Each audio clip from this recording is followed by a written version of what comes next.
Hey guys, thanks for joining me for another edition of Electric Avenue's YouTube updates. Another week, another update. We're doing the update for February 9th, 2024. It's kind of a smaller release week this week, I feel. It's interesting how going into a holiday like Valentine's Day, you'd think that they'd be just cranking a lot of stuff out there to capitalize on the market of love. But yeah, there wasn't a whole lot this year. I think there's a lot more coming in the next couple of weeks, the 16th and especially the 23rd. 23rd is a big day. MGMT, Real Estate, Neil Young, Doom, the Zuma expanded.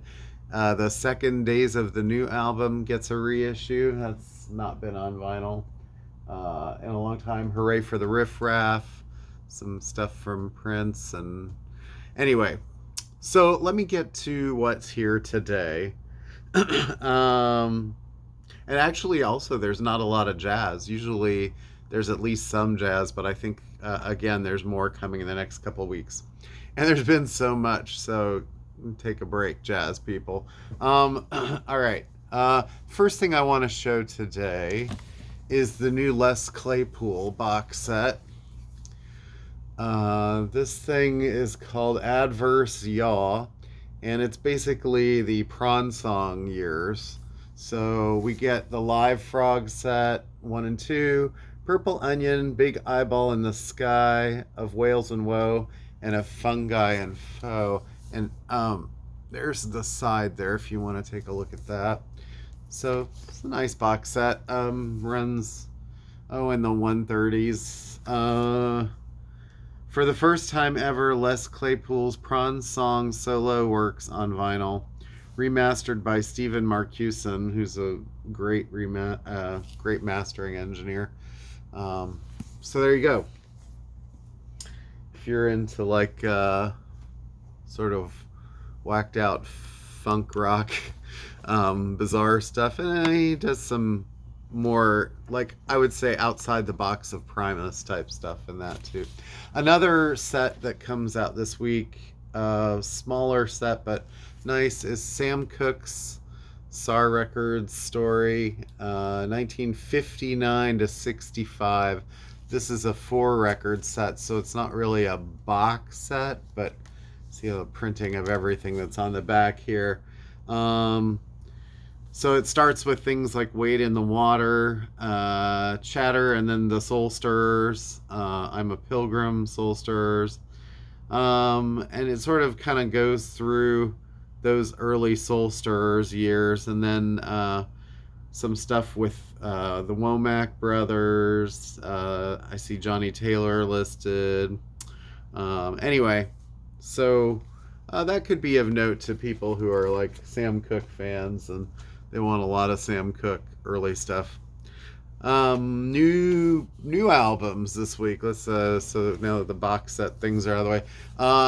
Usher has got a Super Bowl performance coming up this Sunday. I mentioned Valentine's Day. I'm not even mentioning Super Bowl. Everybody be on the lookout for Taylor. So anyway, this is a Peach Sky vinyl edition of Coming Home is the name of the album. It's been a long time since he had a record out, I feel. Maybe 8 years? I don't know, has it been that long? 7, 8 years, maybe?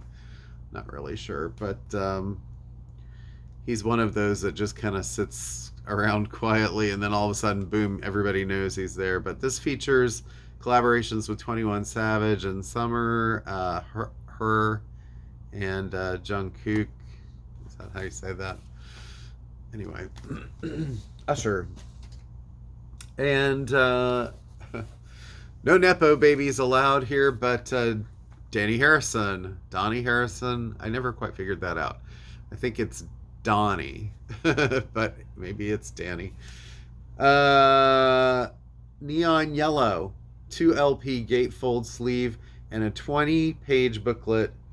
Inner Standing is the name of the album. Well, it's a little over $50, so you really have to like the Harrisons. But his work is very interesting, and I think he sort of wants to create his own legacy, obviously outside of his father, and he's a talented guy. So I'm just kidding about the Nepo baby stuff. I think it's funny to bring it up as much as it gets brought up.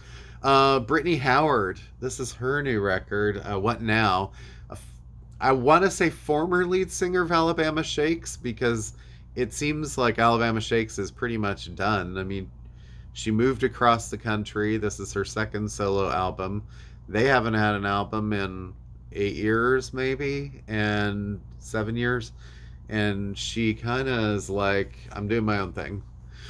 I don't know if they just ceased to get along or what sort of happened there, but she's a great artist, and I can't wait to hear this. I hear she takes a few musical chances and detours, so good for her. She's a staple on local sort of um, radio stations that go a little deeper. Maddie Diaz, and this is her new record, Weird Faith. I heard this song also on local radio recently, but the song from this limited edition color vinyl, the song with Casey Musgraves, Don't Do Me Good, that was the one that was getting airplay. So she's sort of, I guess, Americana, sort of. Is it on Anti? I think it's on something like that. Epitaph? Really? Oh, Anti, which is part, I guess. Yeah. They're sort of in cahoots. Pineapple Thief. It leads to this. So if you're into like the Steven Wilson Porcupine Tree type stuff, you probably want to check this out. New studio album, limited edition, green vinyl. Pineapple Thief. The CD hasn't shown up yet. I don't know why. This is kind of frustrating. Actually, I should mention I'm not holding one right now, but the couple things that we were waiting for last week, the McCartney Band on the Run vinyl and the Who Quadrophenia, both of those came in. We sold out of the Who. I'm waiting for more. I think we only have like one Paul McCartney left, and those are back ordered too.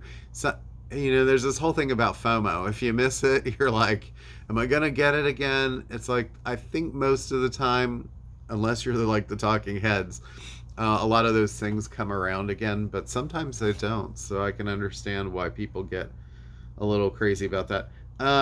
Let's see, Cowboy Bebop, and this is Cosmic Sofa, songs for the Cosmic Sofa, composed by Yoko Kanno. Seatbelts, sort of anime soundtrack stuff, and man, that stuff sells really well. So there's that. Also another Cowboy Bebop.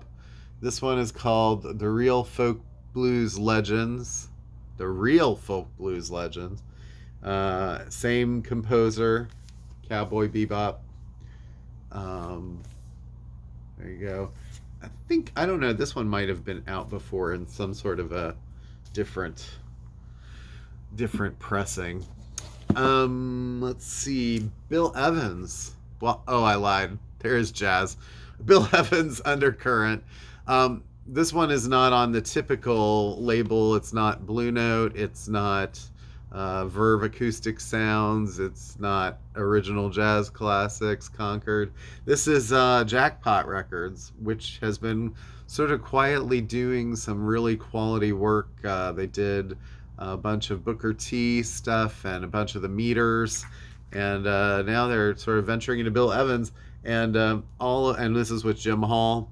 Cut by Kevin Gray. All of their stuff, these new reissues, are being done by Kevin Gray, who does all of the Blue Note stuff, so they have to sound great.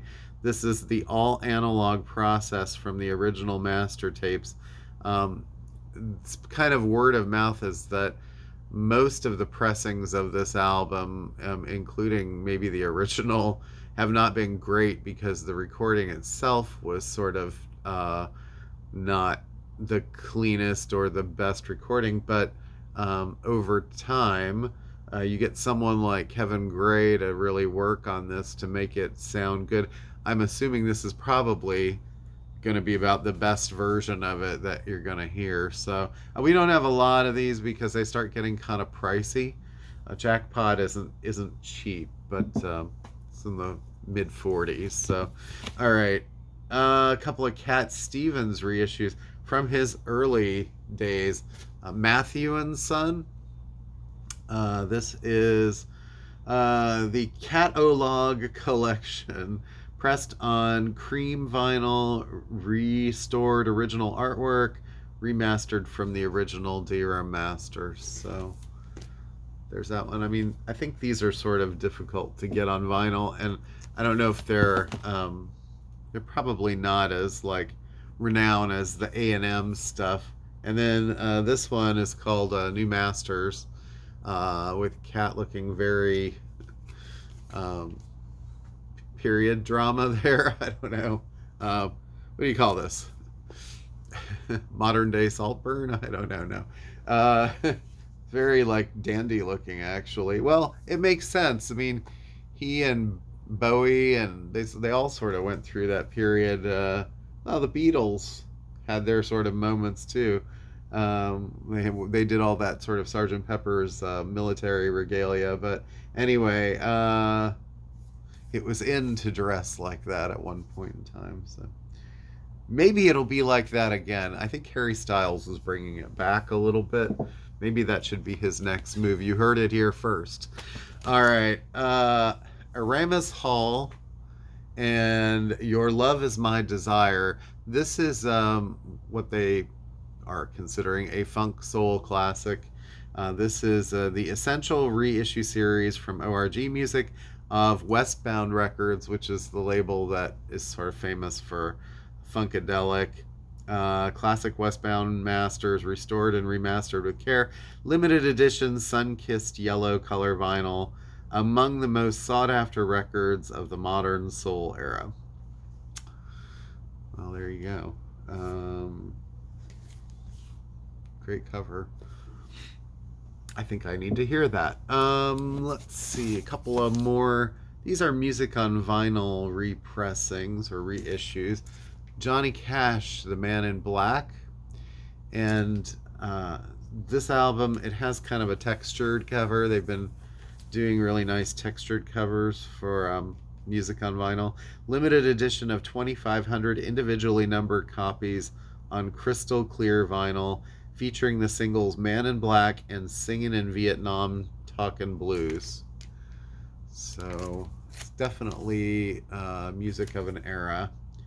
And it also has Look for Me and I Talk to Jesus Every Day, featuring June Carter Cash on both of those. Another one that's music on vinyl is Buddy Guy, and this is his album Slippin' In, 30th anniversary edition. Limited edition of 1,000 individually numbered copies on blue colored vinyl. And so this is number 144. Released 1994. Well, that's 29 years, so they're cheating. No, I guess it's 30 now, aren't we? And we're in 2024. What year is it again? Okay, and this has Little Dabadoo, I Smell Trouble, 7-Eleven, Someone Else Is Stepping In, Slipping Out, Slipping In. All right, and Cities Need Help. Buddy Guy. Oh, I love this record. Mazzy Star, So Tonight That I Might See. This is an RSD Essential. Printed violet smoke with purple and black splatter. And I have more of these on the way, so if you come in and we don't have it, we'll have more by next week. This includes 5-string serenade written by Arthur Lee, but Fade Into You is the big sort of song, the lead track there that a lot of people know that song.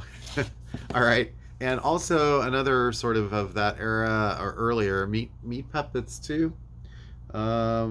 This is a 2023 reissue. Starts with Split Myself in Two.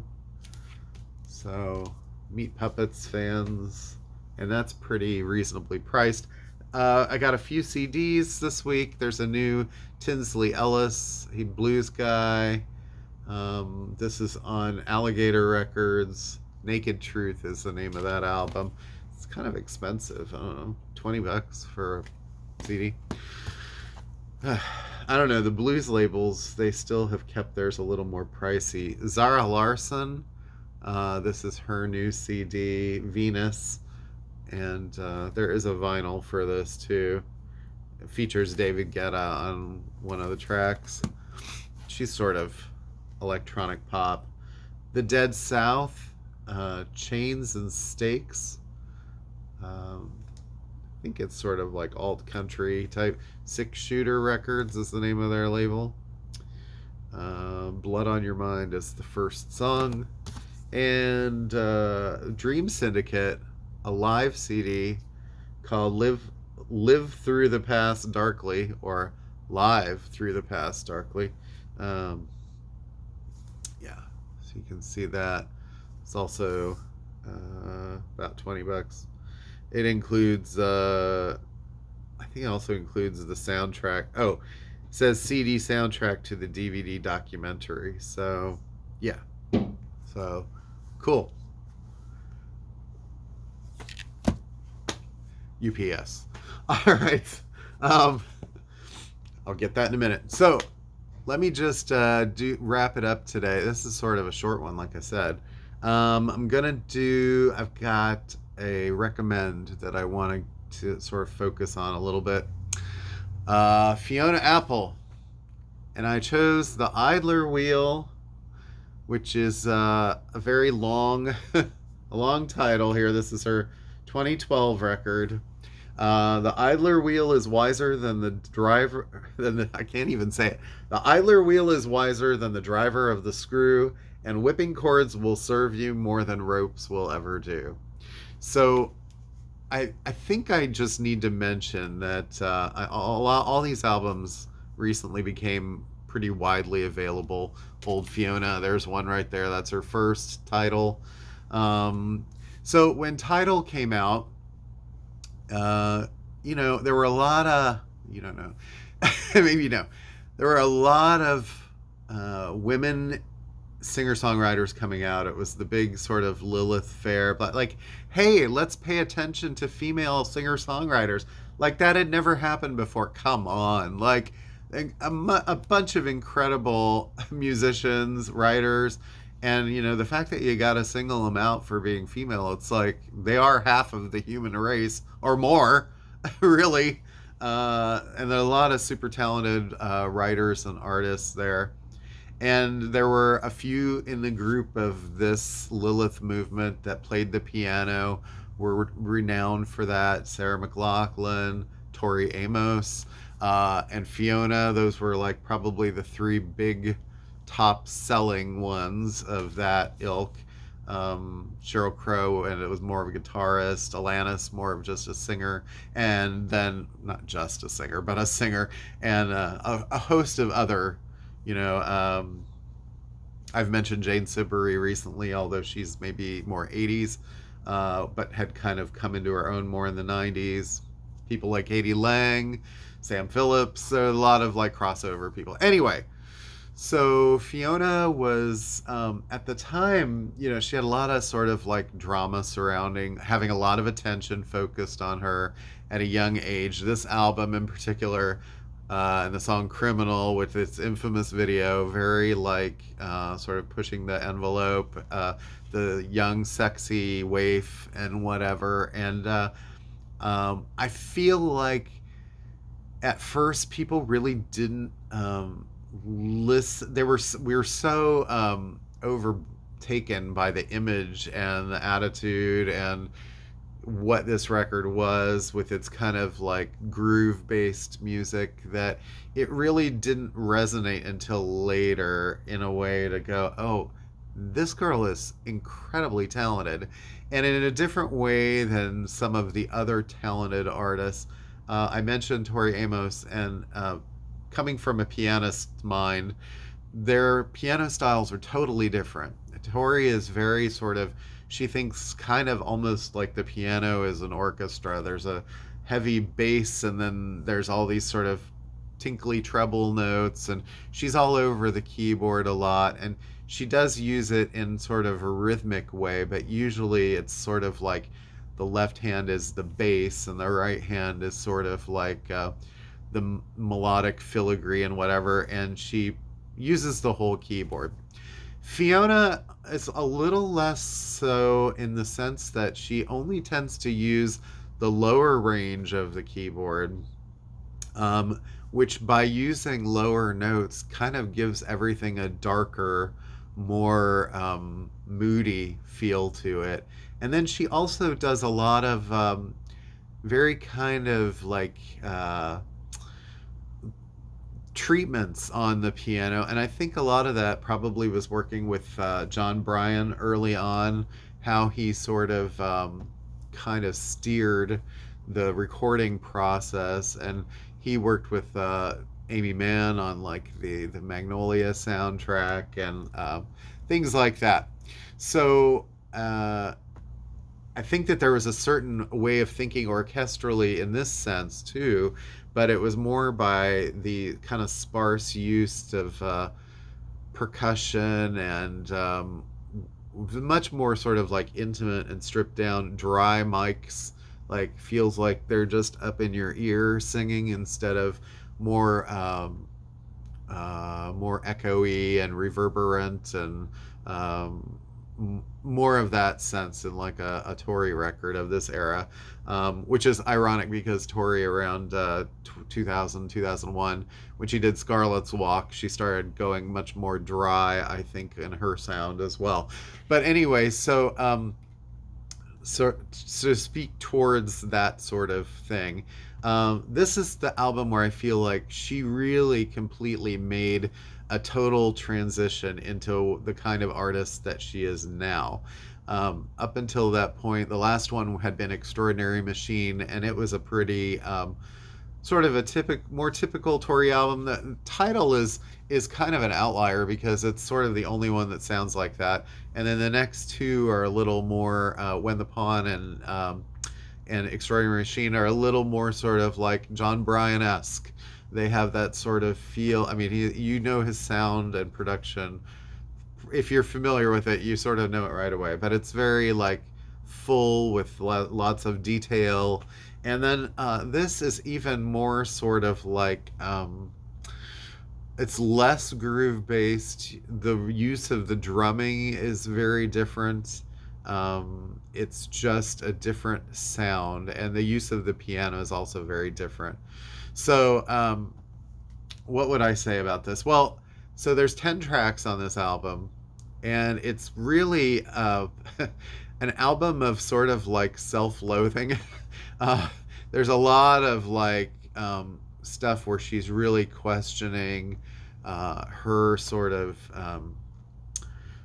her place in like romantic relationships, and her sort of very sort of vulnerability and her kind of sense of not knowing where she stands in anything really. And it gets I don't know, it's one of the most sort of like really internally angry sort of records that I've heard. And you know, she gets labeled as like an angry type person. I think very broad strokes in her music, and there's a lot of very sensitive kind of stuff in this as well. And I think changing producers too, the sort of debacle of the release of Extraordinary Machine, or I don't know if it was a debacle, it ended up giving it a little more sense of interest, changing producers halfway through and whatever. Using Charlie Drayton on this album as her producer now really changed the sound as well too. I think the drums became drier. Everything got a little jazzier. And it's not jazz, but there are things definitely rooted in jazz. And like when I say her use of piano, like if you listen to track 8, Regret, the beginning of that has these very low piano chords that you almost have to be selective about which notes you're playing, because if they're so close that they can almost come off as like pure noise. So the way that it's like mixed is really important. And I just feel like, she's been sort of underrated and in a way as an artist because of these things that are considerations that a lot of artists don't even really take into account. And I can't say underrated because like her most recent album, Fetch the Bolt Cutters, Pandemic Special, got like 10 out of 10 on Pitchfork, and it is an incredible record. So I think critics get that, but I'm not sure that the general public really realizes necessarily like how someone like this who draws on like her life experience and then the music that she grew up to listening to, like Nina Simone and stuff like that, how that really affected this music. But so this album starts with Every Single Night, which is kind of a very again sort of John Bryan-esque type song, in a way, as sort of a callback to that Magnolia type sound that Amy was doing too. And then Daredevil is sort of like a more kind of a gruff song with like a insistent little quick drum beat throughout it, and these kind of punchy keyboard piano parts. I think one thing I should mention is that her use of interesting time signatures, 6/8, 3/4. You hear waltz rhythms in her music that you really don't hear in typical music that you're going to hear on the radio, because everything now is generally in some kind of 4/4 beat. So I picked this because I was listening to Valentine, and I'm like, ooh, this is a very dark song, actually. And it's a very sort of sad kind of song about a relationship that's sort of breaking up. And so Valentines are not necessarily happy for everybody, but that's a great song. Jonathan, again, sort of a song that is really questioning what is this lover's motivation and where do I stand with them. So Jonathan is a song of track 4 that's very it's got like almost like wrong note sounds, like it's like she's playing in two different keys at the same time, and that's a very odd thing for pop music. So that's something to take note of. And then Left Alone, the last song on side A, has kind of this almost like drum intro that sounds like free jazz in a way. And then she talks about just how she only really wants to be left alone, even though she wants to love. And again, that song has a very fast kind of da da da da da da da da da da rhythm that has all of these notes that sound like they don't go together, and she makes them sound like they go together. A genius move. I mean, again, and this is the kind of thing that's done in classical music probably all the time, really, but it's cool hearing it on a pop record. And then side 2 starts with Werewolf, which is a very dark, again, sort of like searching type of song. She talks about like how he basically like left her for dead because he was a werewolf, or he acted like a shark and bit her head off. I mean, just like deep lyrics. And then sort of you hear this noise of like almost like children playing on a playground in the background, and you think, oh, this is sort of the New York experience. Maybe she was like in her apartment and she heard kids playing, and she's like, oh, their lives are great and they're happy and they're kids. Just wait until you get older and you have to deal with the trials of love, right? And then Periphery follows, and that song has this kind of marching beat, and you even hear the sounds of footsteps marching through that song, kind of like the footsteps are like encircling the problem. It's a really interesting use of rhythm. And everything is so like for someone like me who really loves pop, synthesized pop, um, I'm sort of looking at like the writing and like the sounds that this person is going for. Um, I had someone recently ask me, they said, well, do you like drum machine music? And I said, it depends. Like, if the drum machines are used in an intentional way to get a certain kind of sound and it works and that's what they want, then I don't have a problem with that. And so in this case, I don't know, it doesn't sound like there's hardly any, if any, electronic instruments used on an album like this. Doubtful, maybe, but maybe in the mixing. But again, that's what makes this album great versus some other album that's like that. So that's a diversion. Regret, another very sad song. Again, like in a sort of I think that one's in 6/8. And that one, she says the lyrics, but I ran out of white dove's feathers to soak up the hot piss that comes from your mouth. And that's the chorus. So every time you address me, every time you address me. So dark. But again, she just has such a way of singing this that you believe everything that she says. And she's probably telling the truth.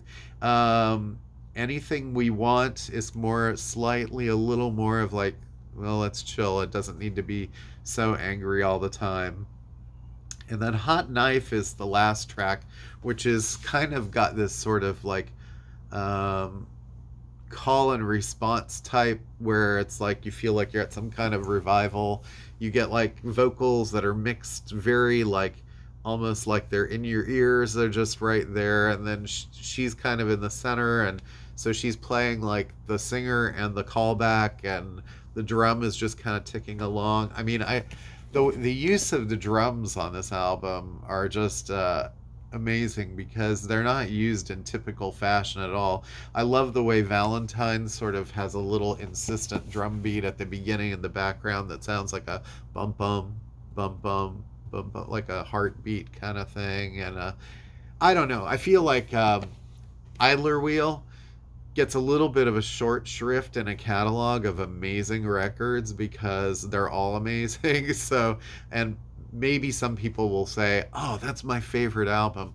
And, I don't know if it's my favorite because every day with her, my favorite kind of changes, but it's definitely up there. And I hope it doesn't get like forgotten in a career of like really great albums because it's fantastic. And some people might not know this album because they didn't maybe hear a lot of tracks on the radio. So that's why I'm talking about it here today. So anyway, thanks guys for watching. Another half-hour video. I didn't think it was going to be that long, but that album I had a lot to say about. So, all right. And check out her debut if you want something. I think that's a good starting place. And if you want, there's 5 of them. So 5 in, 30 years is almost 30 years. It's not very prolific, but they're all quality. So, all right. Is it 5? I think it's 5. It's not 6, right? Anyway, thanks. Take care. Have a great weekend. See you next week. Next week, J-Lo. No. Well, I mean, there is, but there's a lot of other things too. So, all right. Thanks for watching. And happy Valentine's Day. And be careful for the Super Bowl, right? I mean, Super Bowl Sunday, it's like the worst day for record stores because nobody wants to come out and shop on a day like that. So we may as well close, but I probably won't. But anyway, please come out and support the store this week. This is a week that we need it because everybody's just like Super Bowl, Super Bowl. Anyway, take care.